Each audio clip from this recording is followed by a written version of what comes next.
هخليكي أستاذة في عمل البسبوسة، ودي البسبوسة بتاعة المحلات، طرية مرملة، ريحتها حلوة قوي وطعمها خطير، ودي طريقتي اللي مش ممكن أبدا إن أغيرها. وهستعرض معاكم شوية كده من الحلويات عملتهم على القناة: الزلابية والمشبك، وكمان صوابع زينب والمفتقة والنوتيلا وبلح الشام. وعايزة اقول لكم ان الحاجات دي انا بعملها وبسوقها، يعني هي مصدر دخلي، فاستحلفكم بالله اشتركوا في القناة.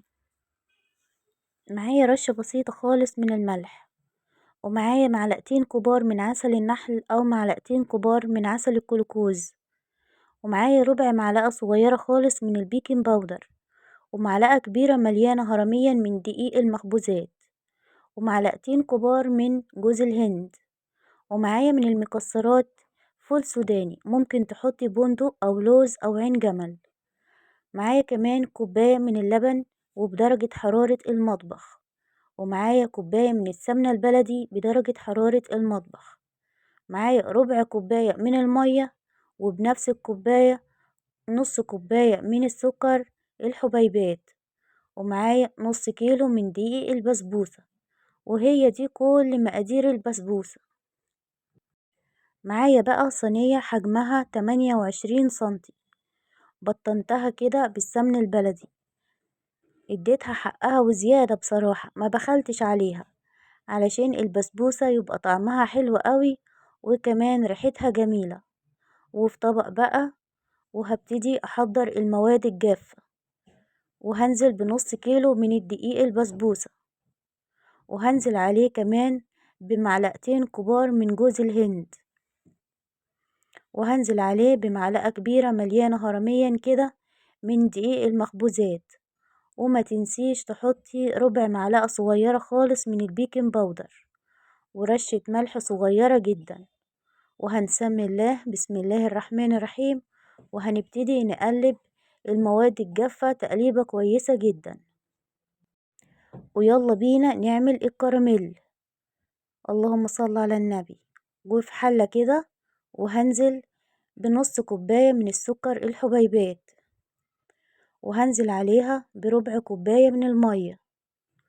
وأول حاجة السكر هيبتدي يدوب، وما تحطيش فيه معلقة خالص، هو من نفسه كده ما شاء الله هيتكرمل بسرعة جدا. انت بس هتهزي الحلة كده من وقت للتاني.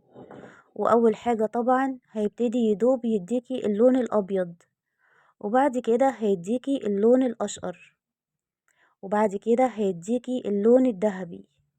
وأول ما يديكي اللون الذهبي انزلي عليه بمعلقتين كبار من عسل النحل أو معلقتين كبار من عسل الكلوكوز. اللهم صل على النبي. هبتدي بقى أقلب عسل النحل كده في الكراميل تقليبة كويسة جدا، ما شاء الله بتشمي ريحة جميلة قوي. وبعد كده هنزل عليه بكوباية كمان من السمن البلدي. وكل ما كانت جودة السمنة كويسة جدا، كل ما البسبوسة ادتك طعم حلو قوي وريحة جميلة. كوباية كده من السمن البلدي، ما شاء الله اللهم صل على النبي اللهم بارك، حاجة كده جميلة. جربوا البسبوسة بالطريقة دي مش هتندموا، هتعجبكم قوي. انا بصراحة مش ممكن اغيرها، مش ممكن اغير الطريقة دي. الطريقة دي بالنسبة لي هي رقم واحد، 10 على 10 بصراحة.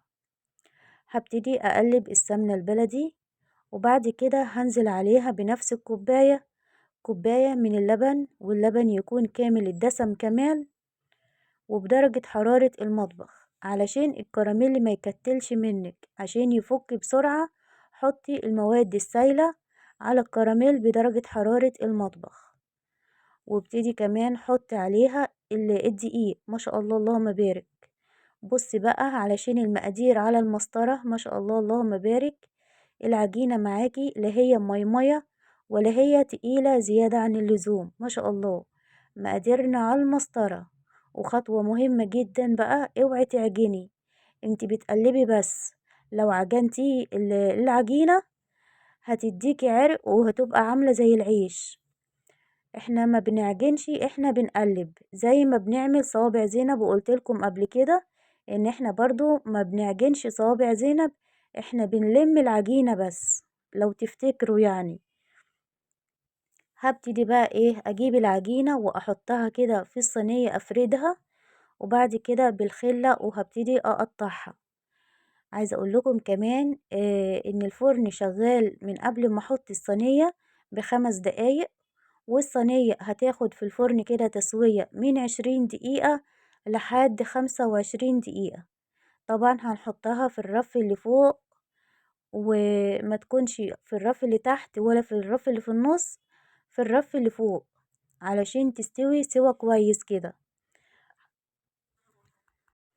واول ما ادخل البسبوسة الفرن هعد بالظبط كده 15 دقيقة، وبعد كده هحضر الشربات. هنحتاج 1.5 كوباية من السكر و1.5 كوباية من المية. واول ما الشربات يغلي لمدة 3 دقايق هبتدي انزل عليه بمعلقة صغيرة من السمنة البلدي. حضرت الشربات، وكمان البسبوسة اخدت في الفرن 20 دقيقة او 25 دقيقة على حسب الفرن بتاعك. هبتدي بقى ايه، احط الشربات على البسبوسة، والبسبوسة سخنة، وكمان الشربات يكون سخن.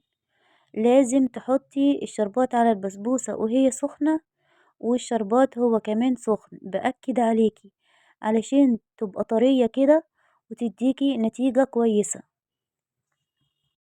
انا كان جايلي اوردر اعمل صينيتين، وعملتهم قدامكم صوت وصورة، وان شاء الله يبقوا صحة وعافية على صاحبتهم، يا رب تاكلهم في الهنا يا رب.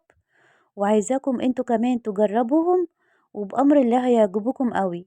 عايزة اقولك ان انت لما تعملي البسبوسة وتاكليها تاني يوم بتبقى خطيرة بصراحة، بيبقى طعمها حلو قوي، والقوام بتاعها بيبقى جميل، وكل حاجة فيها بتبقى تحفة بصراحة. لو عملتيها اول يوم وسبتيها واكلتيها تاني يوم بتبقى خطيرة تجنن.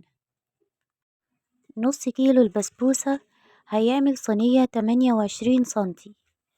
كوباية اللبن كانت بناقص 2 معلقة كبار من اللبن، وكوباية السمنة كانت بناقص 2 معلقة كبار من السمنة. تمام يا حبايبي. أما بالنسبة للتسوية فما بتاخدش وقت في الفرن، لو حطيتيها وقت طويل في الفرن هتنشف منك. يعني لو الفرن بتاعك درجة الحرارة بتاعته عالية جدا هتاخد 15 دقيقة، ولو هو في الهادي هتاخد 20 دقيقة.